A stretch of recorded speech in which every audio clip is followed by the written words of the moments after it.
Salam sejahtera saudara, kembali kita bertemu di dalam Selah, di mana kita mau beristirahat di dalam hadirat Tuhan sebentar dan mendengarkan kebenaran dan isi hati Tuhan dalam hidup kita. Mari kita membuka di dalam doa. Bapa, kami ucap syukur untuk apa yang Tuhan kerjakan dalam hidup kami. Kami ucap syukur untuk bahkan di masa-masa sulit Tuhan setia, Tuhan. Tuhan tidak pernah meninggalkan kasih setia Tuhan di dalam hidup kami. Saat ini Tuhan, kami rindu Tuhan mendengarkan firman Tuhan. Biar kebenaran firman Tuhan ini membebaskan kami, memerdekakan kami Tuhan dari tipu muslihat yang musuh taruh menghambat kami untuk hidup di dalam kehendak Tuhan, di dalam keberbuahan, di dalam Tuhan yang sejati. Kami berdoa Tuhan di dalam nama Tuhan Yesus. Amin.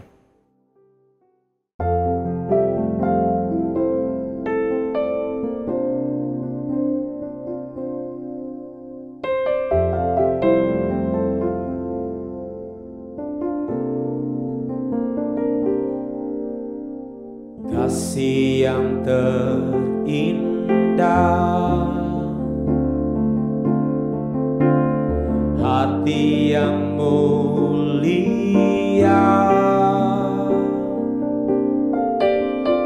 hanya ku temukan di dalam-Mu, Yesusku. Pujian dari hatiku selalu di setiap waktuku, tiada pernah berubah kasih-Mu.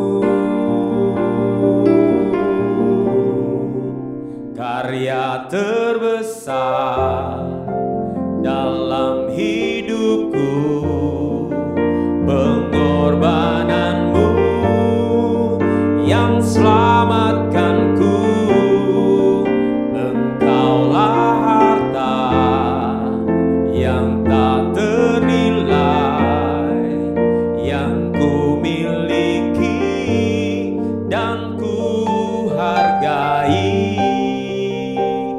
Yesus, Engkau ku kagumi.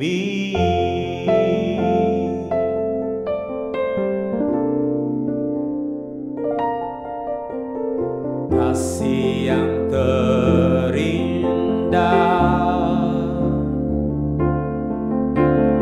hati yang mulia, hanya ku temukan di dalam-Mu, Yesusku. Pujian dari hatiku selalu di setiap waktuku, tiada pernah berubah kasih-Mu. Karya terbesar dalam hidupku, pengorbanan-Mu yang selamatkanku. Engkaulah harta yang tak ternilai, yang ku miliki dan ku hargai. Yesus, Engkau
Yesus Engkau ku kagumi,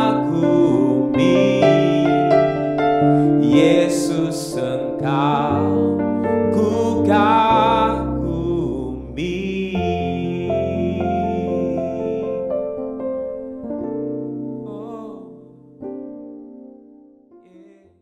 Judul dari renungan kita hari ini adalah alasan kebenaran yang memerdekakan tidak terjadi dalam kehidupan seseorang. Mungkin itu Anda, mungkin itu saya. Judul ini tentu sangat berhubungan dengan kutipan dari firman Tuhan, yaitu kebenaran yang memerdekakan. Kamu akan mengetahui kebenaran dan kebenaran itu akan memerdekakan kamu. Saya sudah beberapa kali menemukan ayat ini dikutip di dalam film, dan baru-baru ini saya menonton sebuah film yang keras, ada adegan kekerasan yang sepertinya tidak ada berhubungan dengan firman Tuhan dan kebenarannya. Tetapi kemudian ketika saya menonton ini, saya punya rasa penasaran seberapa populer ayat ini di dunia perfilman. Dan saya coba mencari di mesin pencari yang khusus untuk kutipan film. Dan untuk berbahasa Inggris saja, ada ratusan cuplikan film yang memuat kutipan atau parafrase dari ayat kitab suci ini. Boleh dikatakan ayat ini cukup populer ya. Lalu ada pertanyaan, apakah ketika kita menerima kebenaran, otomatis kita akan dimerdekakan? Apakah kita pada saat menerima kebenaran itu langsung otomatis kita dibebaskan atau dimerdekakan? Apakah ketika kita mendapatkan sebuah ayat firman Tuhan, kemudian kita akan dimerdekakan dengan ayat itu? Jawaban singkatnya tidak. Ya, jawabannya memang cukup membuat sedih ya, karena sepertinya seakan-akan ayat itu berkata demikian. Lalu, apa yang membuat hal itu tidak terjadi? Dan apa sebenarnya akan membuat itu terjadi dalam hidup kita? Mengapa kebenaran, meskipun kita telah menerima, belum dapat memerdekakan kita? Atau mengapa, lebih tepatnya, kita belum dimerdekakan oleh kebenaran yang kita terima? Kita menemukannya hari ini. Di era postmodern ini, pasca modernisasi, setiap orang, maksud saya, suatu hal dapat dengan segera digantikan dengan hal lain oleh tiap orang. Siapa saja dapat berpindah kesukaan dari satu hal ke hal yang lain, dari benda yang satu ke benda yang lain, tergantung dari seberapa benda yang baru ini atau hal yang baru ini lebih bernilai dibanding benda sebelumnya atau nilai atau hal yang sebelumnya. Kebenaran dapat dilihat sebagai hal yang relatif, itulah yang terjadi sekarang. Jadi kebenaran bukan sesuatu yang mutlak, itu yang dikatakan melalui filsafat. Tiap orang punya hak menilai sesuatu dan menentukan pilihan atas kebenaran. Jadi yang satu ini benar menurut saya. Jika Anda merasa tidak benar, itu relatif. Demikian kata orang-orang saat ini. Dalam penerapannya, itu kemudian membuat kutipan ayat tadi menjadi agak rancu ya, bahwa kebenaran akan memerdekakan. Jadi variasinya berbeda. Kebenaran siapa yang memerdekakan? Tiap orang punya kebenaran sendiri yang akan memerdekakan mereka. Apa betul demikian? Tentunya itu bukan yang dimaksudkan oleh kitab suci. Kebenaran yang dimaksud oleh kitab suci bukanlah kebenaran yang relatif, melainkan kebenaran yang mutlak, absolut dan tidak tergoncangkan. Yang akhirnya akan menentukan sesuatu adalah benar-benar benar. Ya, ada yang benar-benar benar, ada yang tidak benar-benar benar. Adalah sebuah kebenaran yang punya otoritas dan melampaui setiap hal yang dianggap kebenaran. Jadi harus ada satu kebenaran yang mutlak yang kemudian punya otoritas terhadap segala sesuatu sehingga hal itu dapat disebut sebagai kebenaran. Karena kebenaran yang relatif tentu saja buat saya dan buat orang lain berbeda dan itu tidak menjadikannya kebenaran. Ada satu kebenaran mutlak. Kebenaran dalam firman Kristuslah yang menjadi kebenaran penuh. Di era di mana kebenaran sudah dianggap relatif, firman Tuhan jelas kepada kita bagaimana meresponi hal-hal tersebut. Bagaimana hidup di era ini, bahkan di masa yang akan datang. Dalam 2 Timotius 4 ayat 1-5, Paulus mengingatkan Timotius untuk satu hal yang penting di akhir suratnya. 2 Timotius 4 ayat 1-5. Di hadapan Allah dan Kristus Yesus yang akan menghakimi orang yang hidup dan yang mati, aku berpesan dengan sungguh-sungguh kepadamu, demi penyataannya dan demi kerajaannya. Beritakanlah firman, siap sedialah baik atau tidak baik waktunya. Nyatakanlah apa yang salah, tegurlah dan nasihatilah dengan segala kesabaran dan pengajaran. Jika kebenaran benar-benar relatif, tidak ada kebenaran yang punya otoritas, lalu apa landasan Paulus berkata kepada Timotius untuk menegur? Karena tidak relevan lagi, karena setiap kebenaran relatif. Saya tidak dapat dinasihati oleh orang lain, karena kebenaran saya adalah kebenaran yang relatif tentunya. Menegur dan menasihati perlu ada otoritas kebenaran. Apa hak Timotius menasihati orang lain kalau mereka pun punya kebenarannya sendiri yang relatif itu tadi? Paulus tidak sekedar berpesan. Di ayat 1 dibilang, Paulus berpesan dengan sungguh-sungguh di hadapan sang kebenaran agung yang tak tergoncangkan, yang berkuasa menghakimi orang yang hidup dan yang mati tanpa terkecuali. Yang hidup, yang mati, mereka yang percaya, mereka yang tidak percaya, tanpa terkecuali. Ayat 2 dikatakan, beritakanlah firman, siap sedialah baik atau tidak baik waktunya. Nyatakanlah apa yang salah, tegurlah dan nasihatilah dengan segala kesabaran dan pengajaran. Itu yang diminta oleh Paulus kepada Timotius. Untuk bertekun, untuk menegur, menasihati. Meskipun penyampaiannya dengan kesabaran dan pengajaran. Tetapi ada hal kebenaran yang perlu dinyatakan, yang perlu ditegakkan, yang perlu diluruskan. Dan perlu siap sedia untuk memberitakan firman yang adalah kebenaran yang mungkin bertentangan dengan preferensi tiap individu yang punya kebenaran relatif tadi. Apa alasan Paulus sungguh-sungguh memberi nasihat kepada Timotius? Di ayat 3 dikatakan, karena akan datang waktunya, orang tidak dapat lagi menerima ajaran sehat, tetapi mereka akan mengumpulkan guru-guru menurut kehendaknya untuk memuaskan keinginan telinganya. Saya buat analogi seperti anak kecil yang tidak suka atau bahkan benci makan sayur. Di terjemahan ESV, people will not endure sound teaching. Orang-orang tidak bertahan terhadap pengajaran yang sehat. Di terjemahan Young's literal translation, the sound teaching they will not suffer. Mereka tidak dapat menderita bersama dengan pengajaran yang sehat. Justru ajaran yang benar yang tidak mereka sukai. Mereka di ayat 4 dikatakan akan memalingkan telinganya dari kebenaran dan membukanya bagi dongeng. Berbicara tentang dongeng, tentu dongeng itu untuk kita orang-orang Indonesia yang tumbuh di tahun-tahun sebelum tahun 2000-an, itu kita kenal baik dongeng. Bahkan diajarkan di sekolah bagaimana menulis dongeng malah. Itu setidaknya yang saya alami dulu. Dongeng bukan sepenuhnya kebohongan, karena sebenarnya dongeng itu adalah bagaimana penyampaian cerita, pengajaran untuk hidup yang baik, dan nilai-nilai moral. Dongeng ini adalah caranya, supaya orang-orang yang sederhana, bahkan anak-anak kecil, dapat menerimanya. Tapi kita perlu lihat karakteristik dongeng. Ya, dongeng enak didengar, sangat relevan terhadap hidup orang. Dongeng tentang seorang yang bla bla bla bla. Relevan, gampang untuk kita terima. Dan mudah didengarkan bahkan oleh anak kecil. Tapi yang perlu kita catat di sini adalah dongeng bukanlah kebenaran itu sendiri. Mungkin dongeng adalah cara menyampaikan hal yang benar atau yang baik, tetapi dongeng bukanlah kebenaran itu sendiri. Sedangkan kitab suci berbeda dengan dongeng. Bukan hanya kitab suci sebagai cara menyampaikan kebenaran, kitab suci adalah firman Tuhan itu sendiri. Kitab suci adalah kebenaran itu sendiri. Dia tidak mengandung kesalahan dan sepenuhnya benar dalam segala yang diajarkannya. Infallible dan inerrant, tidak salah. Dan kitab suci, firman Tuhan, punya keandalan, dapat diandalkan. Tingkat reliabilitasnya melalui berbagai uji, ya kami baru belajar baru-baru ini bahwa buku lain yang pernah ada di muka bumi yang pernah dituliskan tidak ada yang menyaingi. Bahkan urutan kedua dibandingkan Alkitab itu tertinggal jauh. Alkitab itu puluhan kali lebih reliable dibanding buku yang sangat populer, yang klasik, yang bahkan orang mungkin tidak meragukan. Dalam keseharian, tidak heran orang memilih dongeng dibanding kitab suci yang sudah benar dan tidak ada kesalahan di dalamnya. Karena dongeng, seperti tadi saya bilang, mudah didengar. Tidak perlu menderita mendengarkan dongeng.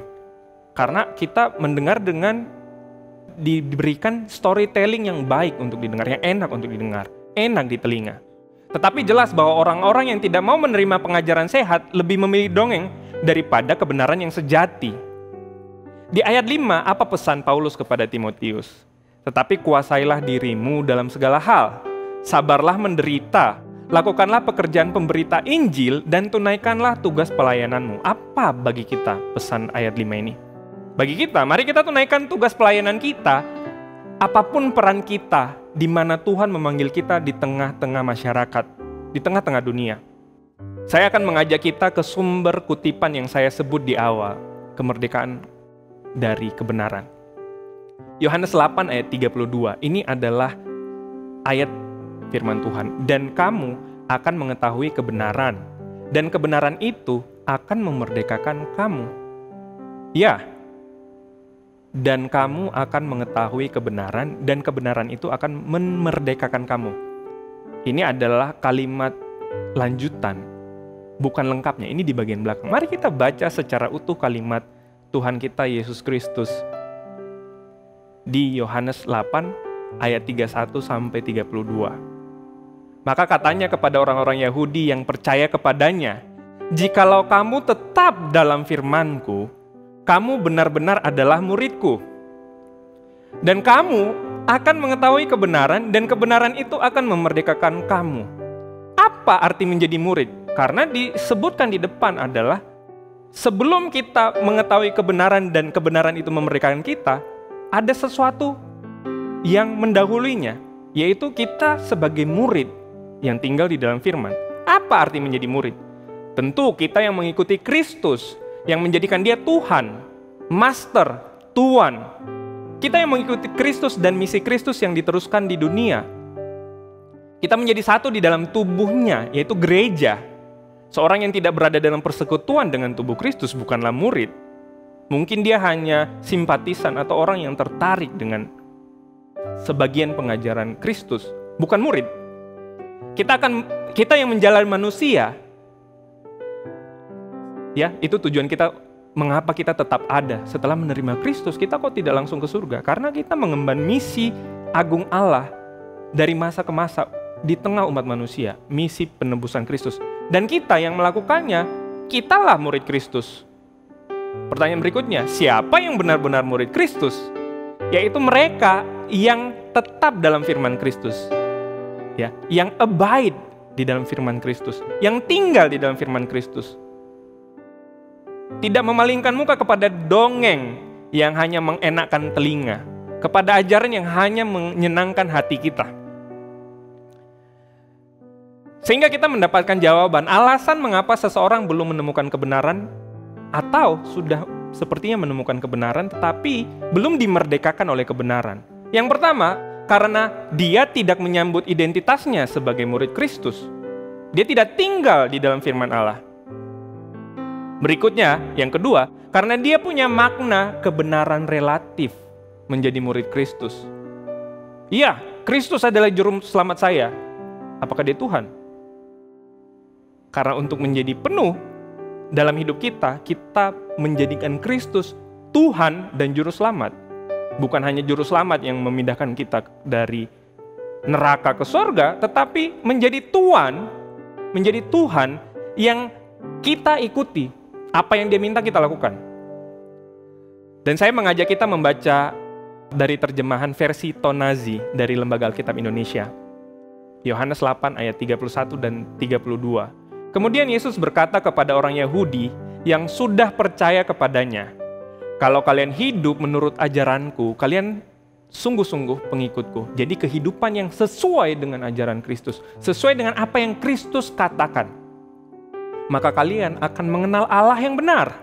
Dan oleh karena itu, kalian akan dibebaskan.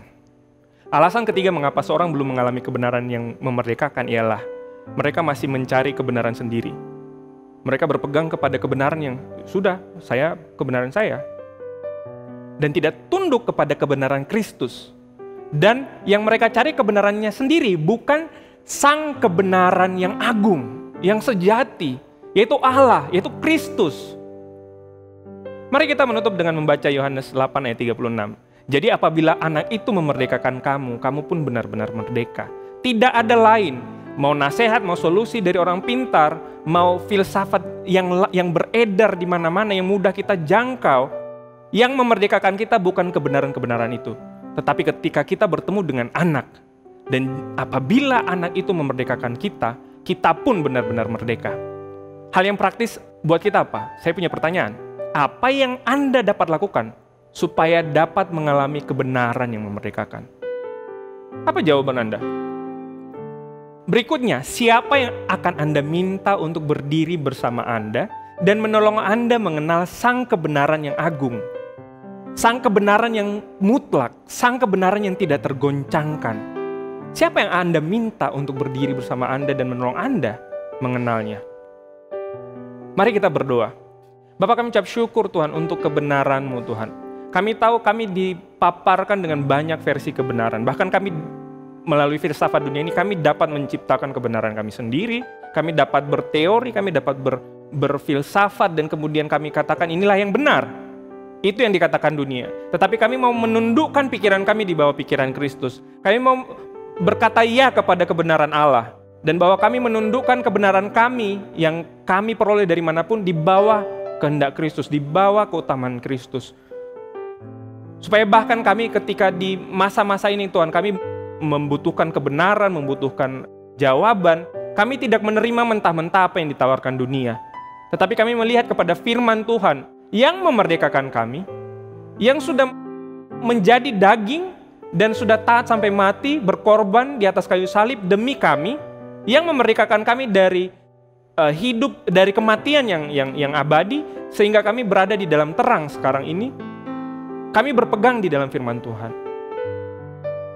Kami berdoa Tuhan untuk setiap jemaat Tuhan, setiap bahkan orang yang bukan jemaat tetapi mengikuti acara ini Tuhan, yang mendengarkan firman Tuhan.